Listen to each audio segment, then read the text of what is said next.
who you are and what you represent. I am Anthony Trucks. It's a good question. Who am I? I work in identities. It's always an interesting question to ask somebody. I will describe the things that I have either accomplished or attached myself to, which I would comprise as me. I am a man of faith. I'm a husband. I'm a father. I'm a speaker. I'm an author and a coach. And I help people make shift happen in life. And if you remove the F, you get what it means. And it's wholly based around the concept of trying to get somebody to get to that thing that they've been trying to get to, but I make something like really cool. Because you don't say like, I made something happen when it's like, I went ahead and I bought this new video game. Like, no, it's like, I got the job. Like I got the girl, I got the guy, I got the gig. I wrote the book. Like that's what I want to have people do. And the realm I work in to get them to doing that is identity. Amazing. I love that. So what does intelligence mean to you? Because obviously you are an intelligent man. You know, you've got a lot of, when you go down your page, you're giving away as well. So what does that mean to you? Intelligence. I don't know. There's a definition of intelligence, which would be things that you know. I think intelligence is it's a multitude of different things that you're aware of and I think can communicate. Because there's emotional intelligence, there's book intelligence, there's street smarts, which is a form of intelligence, right? I think it's for me, it's how much can you consume, right? It's a matter of what did I consume and then what can I readily be able to pull out when I need it. I think that's where intelligence sits. Mostly because someone can be really, really smart, but if the intelligence can't be applied now, or like I have to wait till it's not as useful. But I think intelligence, like what is it that you know? And I think if you want to go another level deeper, it's what can you understand of what you know? Because I believe there are people that know things, but there's not this depth of understanding, which I think would lead into that form of wisdom of what it is that you know, right? There's things that, like I love the quote, you can never step in the same river twice because the river's not the same and the man or woman's not the same, right? And I think that's a form of understanding. Like there's information you know, but it's always ebbing and flowing and changing. So I think intelligence is being able to stay in that vein of consistently making more sense of what you think you already know. I love that. That's a wonderful answer. Really, really nice. So you obviously are a man of habit because you're successful and you're on your journey. So what are your top 5 habits that you do weekly?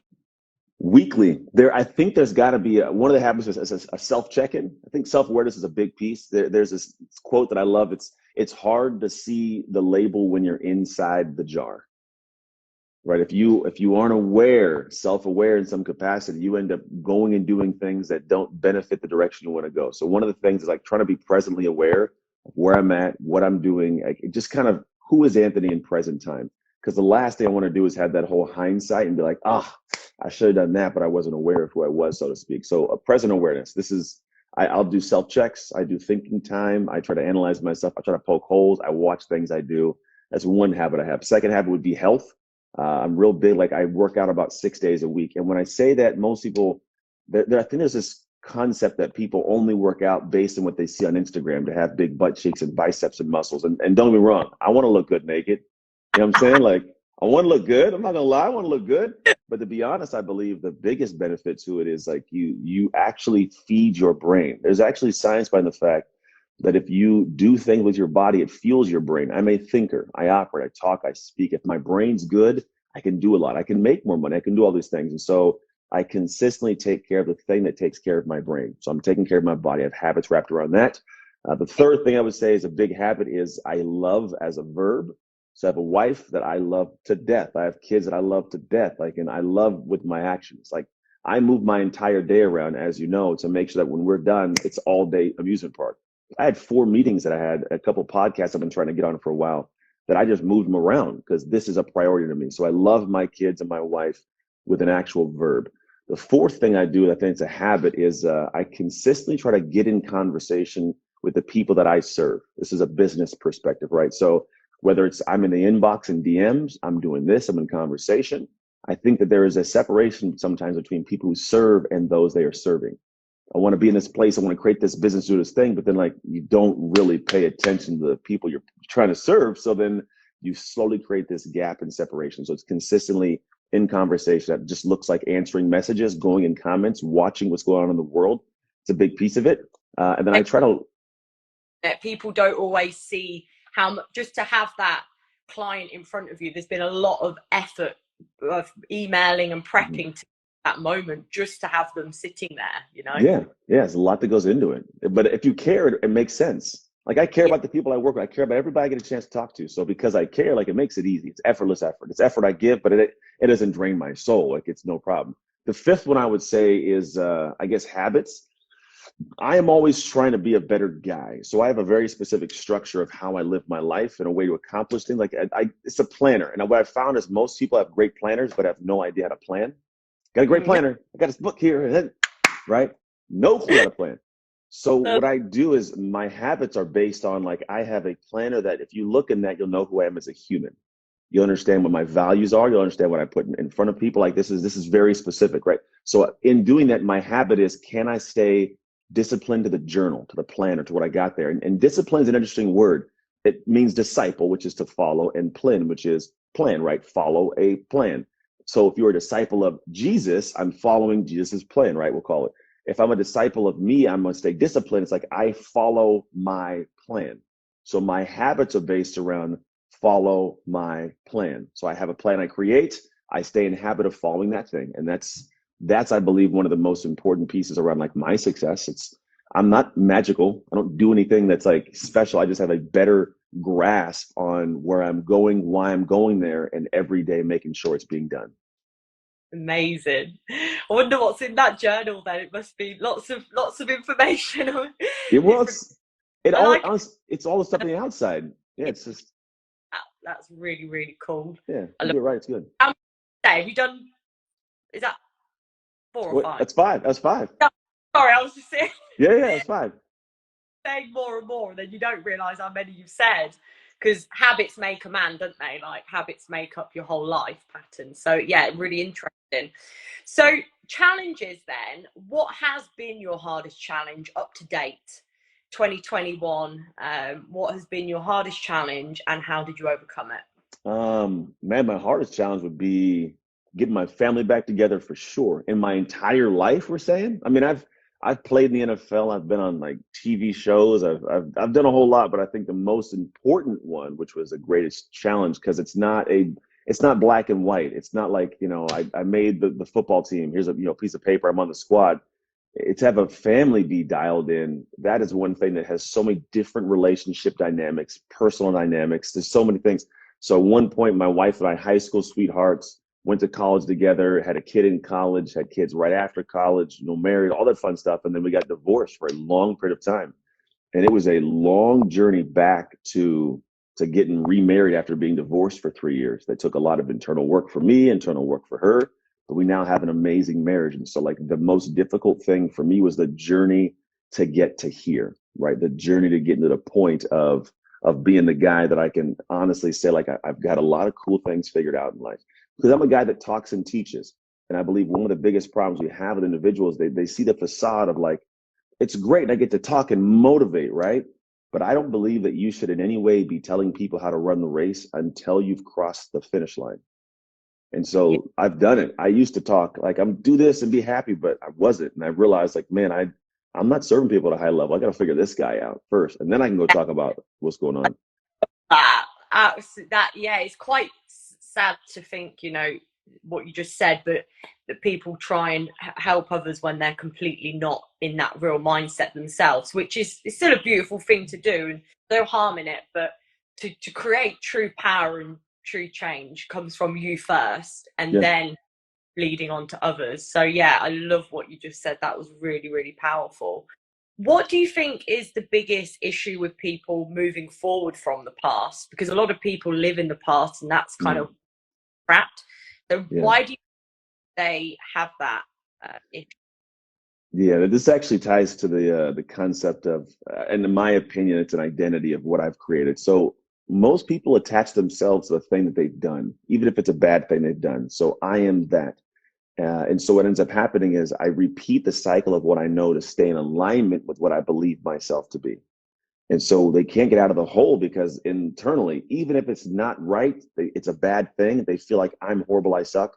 I live my life in a way to be aligned to what my belief is. And so I think the first thing is people, they don't understand how to be able to set the direction to build a better belief to live into that. And some people, they'll self-sabotage, beat themselves. I did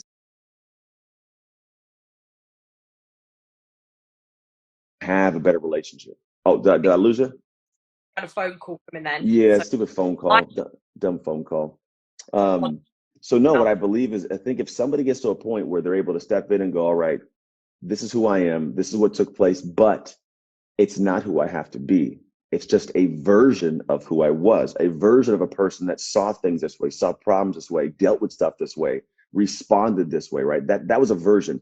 Who do I want to be? How do I want to react to situations, see certain situations? What intelligence do I want to have? What empathy do I want to have? What does that look like? And then all I got to do is every day start taking little actions that direction. Now, in the beginning, it won't feel like it's you. And to be honest, that's how it normally should feel when changing your life. I wouldn't typically do this. Well, no crap, you wouldn't do it, or you'd already have that thing, right? It's a new. So the idea is like find those little things, and you make very incremental efforts in those directions, and over time, two things happen. First thing is you get out of the hole. You've done the things that create the achievement to get out of the hole. Second thing is you've done the work in the dark to believe you deserve more in the light. So now when I believe I deserve more, I internally rise to that more, because none of us we will not settle for what we think is less than what we deserve. Period. Like if you think about it, like I will not settle for like if that's my piece of cake and you take it, damn it, that's my cake. Why are you taking my cake, right? I'm not going to settle for less. Go make me a cake, right? It's my thing. But if I don't think it was mine, you eat it. It's like, oh well, it wasn't really mine. You don't fight for it. But here's the thing: is we'll fight for what we believe we deserve based on the work we did in the background in the dark to build up the small incremental things. But as much as we'll fight what we believe we deserve up here, we'll also fight for what we believe we deserve if it's down here. This is self-sabotage. I don't know. I don't know if I'm good enough. I don't belong there. I shouldn't do that. Fear sets in, procrastination sets in, all these different aspects. And what it really ends up being for a lot of people is they'll fight to stay small, because if all of a sudden I have this, and in my little voice, I know I shouldn't, I'll feel like someone's going to take it away. Someone's going to poke holes. They'll expose who I am. So people will fight to stay down here. And it's mostly because they didn't do work in the dark. So you say, how do we get out of that? First off, realize where you're at. It's okay. You're human. Understand it can adjust. And two, make the incremental changes to get there, because over time it does more for you than you even understand. yeah, definitely 100%. It's a journey, you Yeah, it know. is nonstop, man. It's a nonstop journey. But the thing It is is, if you learn how to drive, man, like drive your life, it's a fun one. got to make the most of it. So, like, what does a good life look like to you then? Man, a good life. I don't care about a good life. I want a great life first. I'm gonna put that there. I think All there's right. something to a great life. I think a great life is one lived in a space of control and peace, from a lack of feeling like you have to compare yourself. So there is a lack of peace that people have because they're constantly looking at what they believe is supposed to be success. And we've heard this before. This is not the first time anybody's ever heard me say, or anybody say something like this. But what happens is we're living our lives in comparison to a world scale that is unset and is really fickle. It's just a weird scale. No one stops and goes, what makes me happy? Nobody stops and says, what would be the thing that if I just did it, I would be happy with this thing? And then if anybody came and said, oh, what that you could have done this, I go, I'm glad you think that, but according to me, this is dope. Thank you, I'm good, right? No one does that. So we don't live in a space of internal consistent joy, because we are always having it robbed by the fact that we're not measuring up to some arbitrary thing we've set for ourselves. Secondly, I don't think people have control. We have freedoms, and freedoms, they're not. I think freedom is great, obviously, but you're free to choose stuff that kills you. You're free to like smoke cigarettes. You're free to choose a job that you hate. Control says I can control myself to not smoke the cigarettes. I can control myself to adjust from the addiction. I can get up in the morning and control what happens today. Like if somebody has a job they hate, they gotta go. I have to go. I don't want to go. Oh, I gotta go. I don't want that. That's freedom, but it's not control. So for me, I look at it as like I want control of my life. Like today, I can control my schedule to then go hang with my wife and my kids and my mother-in-law, my nieces and my buddies. I can go do that because I have control of my life, and I'm at peace because I don't care if anybody else says, but you should be writing this, do this, speak this, build your business. I'm glad you see that, my man, but I have way more joy in me going to hang with my kids and ride roller coasters than trying to build a conglomerate business. Mm, fabulous. I can tell you're excited. You've got your backpacks on, your shoes are on. You Oh, can run. we might. I'm all dressed to go. I'm always excited. This is me 99% of the time in my life. I thoroughly enjoy life because I grew up in a crappy situation and I'm presently aware of what life could be. So when I measure my life in constant, like real time, I'm like, man, this is great. There's nothing wrong with my life. So I'm gonna enjoy all of it. And I just want to say, you are a magical person. No, you said that you're not that magical. To me, you have a magic about you. So, Thank you. you know, light shining all the way in America over to the UK right now. So there's definitely something, magic about you. So yeah, just to finalize then, is there anything that you'd like to ask me? What would I like to ask you? First off, I do not know your first name. I just know you're Celestia Oh, Boss. Reed, has it not come up right now? Is it Celestia is your first name? Okay, so my full name is Sophie Celestia Barbie. Ah, The reason why I don't use my first name is because I was a lost soul for 7 years. hmm, And that is the old me. That is the drug gotcha. alcoholic, the person that used to get, in fights and in all the chaos that went on in the world. And Hmm. to overcome that person, to grow from them, I've left that skin behind me. So that's Yeah. the old. And Celestia is my middle name. It means heavenly, and it's such a beautiful name. And I just find that when I look in the mirror, I see myself as a Celestia. Like I've even got it tatted on me. Like I'm Oh, like I a see. Celestia. Yeah. That makes That's what I sense. thought it was. Like celestial means like, space stars. I didn't know what your actual name is. So that's the question I have. Other question is ready for it? It's the question I ask at the end of my podcast every time, and it's going to be one you get to have fun with. Here's a question. What promise did God make to the world when he created you? I think that he promised that I would help people survive. Hmm, I like that. Why? Why is that? Why? Well, not why did he say that, but why probably better I should extend it. Why do Because you feel good about that? 'Cause that's a good one, right? So why would you feel good about that? the reason why is because I'm working on myself as a daily project and I'm Mm, consistent at fighting for my own life. But at the mm, same time, fighting for my own life and, encouraging myself to have the best life, I'm consistently reaching out to others and trying to give them doors into my mind and yeah, into to give them also a good life and a good journey. So for me, it's just about if you can just shine a bit here and shine a bit there. Like today, we've been speaking 15 minutes, but we've shined each other's souls. yeah. We've gave each other's energy, and if you can give out that positive energy on a daily basis, the moment you take your last breath, you will be saluted by the human race. And for me, that would just be Be incredible. nice, So right? Yeah, I tell people all the time. I say I want to have a really big funeral. It sounds yeah. odd. I think my thing was years ago. I think I had this feeling because I watched some people like pass away early. But when I came into the world, I was given away by my mom at 3 years old. So like my own mom didn't want me and my siblings. So I kind of came in solo, we'll call it. I came in without an audience. And so I figured like if I do something cool, man, like if I do something great to serve the world, stuff like this, then when I'm gone, it's probably gonna be live streamed by that point. It'll be a VR goggles hanging around. But when I'm gone, if people want to come hang out and say hi and see me off, like I will have done it right, whatever it is I'm supposed to do. So I do things like this. I could have easily said, you know what, Celestia, I can't hop on today because I got this family thing, but I don't like doing that. Like I believe it's like you did reach out because you do want to shine a light. So you're living what you're talking about. And I want to make sure I show up for the world in a way that is consistent with the way that I tell people I want to. I got to be in the dark. I got to do what I agree to and I've done because I want to show up positively at all times in the light. And so we're doing what we're talking about in real time. So I honor you. Well done for putting this together. And I also think when good people come together, obviously, we're both in the same field of personal development. So when two good people come together, we're both like saying, yo, there's some wicked people out here, Yeah. like and that's what I represent. I represent shining my own light, but bringing other leaders into my light, and we Yeah. shine together. There's no like competition out here, it generally is like, let's come together, let's cuff each other, group hug, let's have a laugh, Yeah. that's Yeah.